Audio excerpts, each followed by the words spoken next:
ଯେତେବେଳେ ଆମେ ପ୍ରାଚୀନ ଇତିହାସ କଥା ଭାବୁ ମନକୁ କ'ଣ ଆସେ? କିଛି ଉଜ୍ଜ୍ୱଳ ସଭ୍ୟତା ଯେମିତିକି ମିଶର କିମ୍ବା ରୋମ୍, ଆଉ ବାକି ପୃଥିବୀଟା ପୁରା ଖାଲି। ହେଲେ କ'ଣ ହେବ ଯଦି ସେଇ ଖାଲି ମାନଚିତ୍ରଟା ଗୋଟେ ବଡ଼ ଭୁଲ ଧାରଣା, ଗୋଟେ ଭ୍ରମ? ଚାଲନ୍ତୁ ଆଜି ସେଇ ଖାଲି ଭୂମିର ଭ୍ରମ ପଛରେ ଥିବା ସତ କ'ଣ ତାକୁ ଖୋଜି ବାହାର କରିବା। ଆଚ୍ଛା, ତେବେ ଏହି ଭୁଲ ଧାରଣା ଆସିଲା କେଉଁଠୁ? ଏହାର ମୂଳରେ ଅଛି ଗୋଟେ ଜିନିଷ ଯାହାକୁ କୁହାଯାଏ ଭିଜିବିଲିଟି ବାୟାସ୍। ସିଧା କଥାରେ ଆମେ ଯାହା ଦେଖିପାରୁ ତାକୁ ହିଁ ସତ ବୋଲି ମାନିନେଉ। ଭାବି ଦେଖନ୍ତୁ, ମରୁଭୂମିରେ ଥିବା ପିରାମିଡ୍ ସହଜରେ ଦେଖାଯାଏ, ତେଣୁ ଆମେ ତାକୁ ଇତିହାସର ଅଂଶ ବୋଲି ଧରିନେଉ। କିନ୍ତୁ ଯେଉଁ ସଭ୍ୟତାଗୁଡ଼ିକ ଘଞ୍ଚ ଜଙ୍ଗଲ ଭିତରେ କିମ୍ବା ସମୁଦ୍ର ତଳେ ଲୁଚିଗଲା, ସେମାନେ ତ ଆମ ଇତିହାସରୁ ପୁରା ଗାୟବ ହେଇଗଲେ।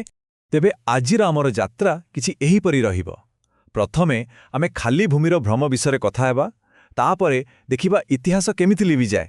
ଏହାପରେ ଆମେ ଟେକ୍ନୋଲୋଜିର ନୂଆ ଆଖି ବିଷୟରେ ଜାଣିବା ଆଉ ମାନବତାର ଏକ ନୂଆ ମାନଚିତ୍ର ଦେଖିବା। ଶେଷରେ ଏହିସବୁ ଲୁକ୍କାୟିତ ଇତିହାସ ଆମ ପାଇଁ କାହିଁକି ଏତେ ଗୁରୁତ୍ୱପୂର୍ଣ୍ଣ ସେ ବିଷୟରେ ଆଲୋଚନା କରିବା। ତେବେ ଚାଲନ୍ତୁ ଆରମ୍ଭ କରିବା ଆମର ପ୍ରଥମ ଭାଗରୁ, ଖାଲି ଭୂମିର ଭ୍ରମ। ପ୍ରଶ୍ନ ହେଉଛି, ଆମ ମନରେ ଏହି ଯେଉଁ ମାନଚିତ୍ର ଅଛି ତାହା ଭୁଲ କାହିଁକି ଥିଲା, ଆଉ ଏହି ଭୁଲ ଧାରଣା ଆସିଲା କେଉଁଠୁ? ଦେଖନ୍ତୁ, ଶହ ଶହ ବର୍ଷ ଧରି ଇତିହାସକାରମାନେ କେବଳ ସେହି ଜିନିଷକୁ ଗୁରୁତ୍ୱ ଦେଉଥିଲେ ଯାହା ସହଜରେ ଦେଖାଯାଉଥିଲା, ଯେମିତିକି ଶୁଖିଲା ଜାଗାରେ ଥିବା ପଥରର ବଡ଼ ବଡ଼ କୀର୍ତ୍ତି। ଏହାର ଫଳ କ'ଣ ହେଲା? ଆମର ପୁରା ବୁଝାମଣାଟା ଗୋଟେ ପଟୁକୁ ଢଳିଗଲା। ଆମକୁ ଲାଗିଲା ଯେ ପୃଥିବୀର ବଡ଼ ବଡ଼ ଅଂଶ ପୁରା ନିର୍ଜନ ଥିଲା, ସେଠି କେହି ନଥିଲେ, କାରଣ ଆମେ ସେଠି କିଛି ଦେଖିପାରୁନଥିଲୁ। କିନ୍ତୁ କଥା କେବଳ ଆମର ଦେଖିବାରେ ସୀମିତ ନଥିଲା। ପ୍ରକୃତି ନିଜେ ହିଁ ଇତିହାସକୁ ଲୁଚେଇବାରେ ଏକ ବଡ଼ ଭୂମିକା ନିଭାଏ। ଏଇଠି ଆମେ ଦ୍ୱିତୀୟ ଭାଗକୁ ଆସୁଛୁ। ଇତିହାସ କିପରି ଲିଭିଯାଏ ଆଉ କେଉଁ ସକ୍ରିୟ ଉପାୟରେ ଅତୀତ ଆମ ଆଖିରୁ ଲୁଚି ରହିଯାଏ। ମୂଳତଃ ପରିବେଶ ତିନୋଟି ଉପାୟରେ ଇତିହାସକୁ ଲିଭେଇ ଦିଏ। ପ୍ରଥମଟି ହେଲା ଭର୍ଟିକାଲ ଇରେଜର, ମାନେ ଉପରୁ ତଳକୁ ଲିଭିଯିବା। ଦ୍ୱିତୀୟଟି ହେଲା ହରିଜଣ୍ଟାଲ ଇରେଜର, ମାନେ ପାଖର ଘୋଡ଼େଇ ହୋଇଯିବା। ଆଉ ତୃତୀୟଟି ହେଲା ସମ୍ପୂର୍ଣ୍ଣ ଇରେଜର, ମାନେ ପୁରାପୁରି ଭାବେ ଲିଭିଯିବା। ଚାଲନ୍ତୁ ଗୋଟି ଗୋଟି କରି ଏହାକୁ ବୁଝିବା। ପ୍ରଥମେ ଆସୁଛି ଭର୍ଟିକାଲ ଇରେଜର।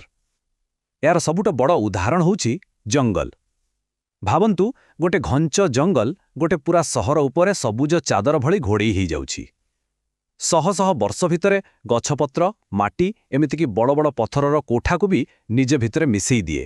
ସବୁକିଛି ଉପର ଢାଙ୍କି ହୋଇଯାଏ। ଇତିହାସ ବାସ୍ତବରେ ଉପରୁ ତଳକୁ ଲିଭିଯାଏ। ତାପରେ ଆସେ ହରିଜଣ୍ଟାଲ ଇରେଜର। ଏହା ବିଶେଷ କରି ମରୁଭୂମିରେ ଦେଖାଯାଏ। ଏଠି କ'ଣ ହୁଏ? ଉଡ଼ୁଥିବା ବାଲି ଆଉ ଧୂଳି ଧୀରେ ଧୀରେ ପୁରୁଣା ସଭ୍ୟତାର ଚିହ୍ନବରଣ ଉପରେ ଗୋଟେ ପରେ ଗୋଟେ ସ୍ତର ଜମି ଚାଲେ। ଏଠି ଇତିହାସ ଉପରୁ ଢାଙ୍କି ହୁଏନି, ବରଂ ପାଖରୁ ଆସି ବାଲି ତଳେ ପୁରା ପୋତି ହେଇଯାଏ ସବୁଦିନ ପାଇଁ। ଆଉ ଶେଷରେ ସବୁଠାରୁ ଭୟଙ୍କର ସମ୍ପୂର୍ଣ୍ଣ ଇରେଜର, ଏହା ହେଉଛି ମହାସାଗର। ଦେଖନ୍ତୁ, ଶେଷ ବରଫ ଯୁଗ ପରେ ସମୁଦ୍ର ପତନ ପ୍ରାୟ 130 ମିଟର ବଢ଼ିଗଲା।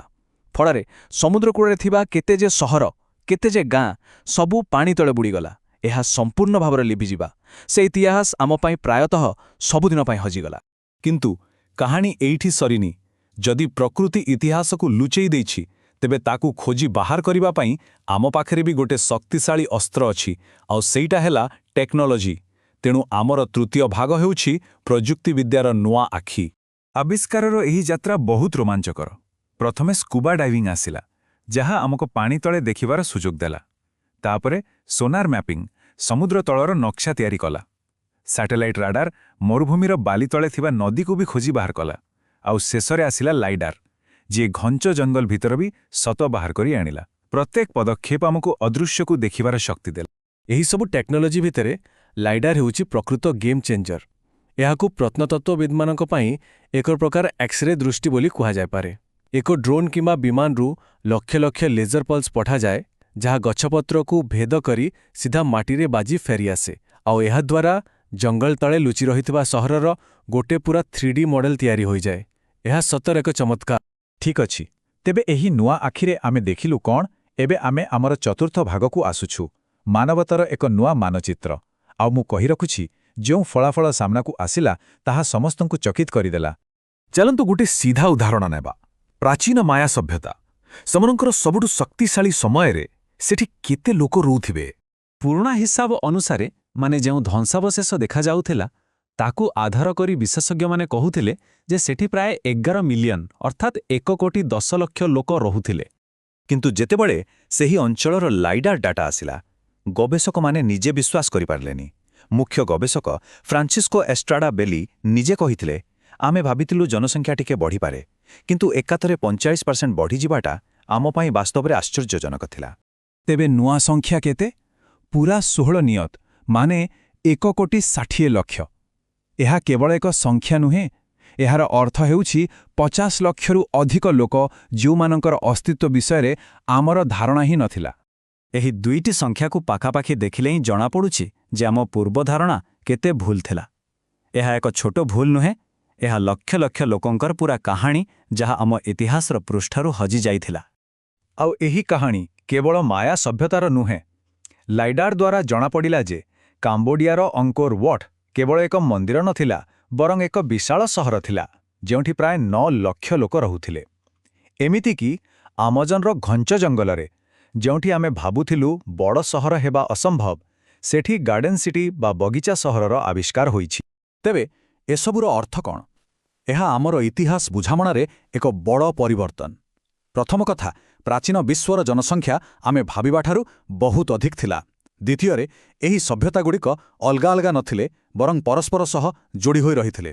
ଆଉ ସବୁଠୁ ବଡ଼ କଥା, ଆମଜନ ଭଳି ଜଙ୍ଗଲରେ ମଧ୍ୟ ମଣିଷ କେବଳ ରହୁନଥିଲା, ବରଂ ନିଜ ପାଇଁ ଉର୍ବର ମାଟି ତିଆରି କରି ପରିବେଶକୁ ନିଜ ଇଚ୍ଛାରେ ବଦଳାଉଥିଲା। ତେଣୁ ଜଙ୍ଗଲରେ ବଡ଼ ସହର ହୋଇପାରିବନି ବୋଲି ଯେଉଁ ଧାରଣା ଥିଲା, ତାହା ସମ୍ପୂର୍ଣ୍ଣ ଭୁଲ ପ୍ରମାଣିତ ହେଲା। ଠିକ୍ ଅଛି, ଏତେ ସବୁ ତ ଜାଣିଲେ, କିନ୍ତୁ ଏହାର ଗୁରୁତ୍ୱ କ'ଣ? ଏହି ଲୁକାୟିତ ଇତିହାସ ଆମ ପାଇଁ କାହିଁକି ଏତେ ମହତ୍ତ୍ୱପୂର୍ଣ୍ଣ? ଚାଲନ୍ତୁ ଆମର ଶେଷ ଭାଗରେ ଏହି ପ୍ରଶ୍ନର ଉତ୍ତର ଖୋଜିବା। ସବୁଠୁ ବଡ଼ କଥା ହେଲା, ଇତିହାସର ମାନଚିତ୍ରରେ ଥିବା ଖାଲି ଜାଗାଗୁଡ଼ିକ କେବେ ବି ଖାଲି ନଥିଲା। ସେସବୁ ଜାଗା ଲୋକ, ସହର ଆଉ ନୂଆ ନୂଆ ଚିନ୍ତାଧାରାରେ ପରିପୂର୍ଣ୍ଣ ଥିଲା। ଭ୍ରମଟା ଅତୀତରେ ନଥିଲା, ଭ୍ରମଟା ଥିଲା ଆମ ନିଜ ଦୃଷ୍ଟିରେ, ଆମ ଦେଖିବାର ସୀମିତ କ୍ଷମତାରେ। ଆଉ ଏହି ନୂଆ ବୁଝାମଣା ମାନବ ସମ୍ଭାବନା ଏବଂ ସହନଶୀଳତା ବିଷୟରେ ଆମର ଧାରଣାକୁ ବଦଳାଇ ଦେଉଛି। ଏହା ଦେଖାଉଛି ଯେ ଯେଉଁ ପରିବେଶକୁ ଆମେ ଦିନେ ବଞ୍ଚିବା ପାଇଁ ଅଯୋଗ୍ୟ ବୋଲି ଭାବୁଥିଲୁ, ଆମ ପୂର୍ବପୁରୁଷମାନେ ସେଇଠି ବଡ଼ ବଡ଼ ସମାଜ ଗଢ଼ିଥିଲେ। ଏହା ମଣିଷର ଅଦମ୍ୟ ଶକ୍ତି ଆଉ ପରିବେଶ ସହ ତାର ସମ୍ପର୍କର ଏକ ନୂଆ କାହାଣୀ। ତେବେ ଶେଷରେ ଏହି ପ୍ରଶ୍ନଟି ମନକୁ ଆସେ, ଅତୀତ କେବେ ବି ଖାଲି ନଥିଲା, ଆମ ପାଖରେ କେବଳ ତାକୁ ଦେଖିବା ପାଇଁ ସଠିକ୍ ଉପକରଣ ନଥିଲା। ତେବେ ଆଉ କ'ଣ ଏମିତି ଅଛି ଯାହା ଆମ ଆଖି ସାମ୍ନାରେ ଥାଇ ବି ଆମେ ଦେଖିପାରୁନାହୁଁ? ଆଉ କେତେ ରହସ୍ୟ ଆବିଷ୍କାର ହେବା ପାଇଁ ଅପେକ୍ଷା କରିଛି?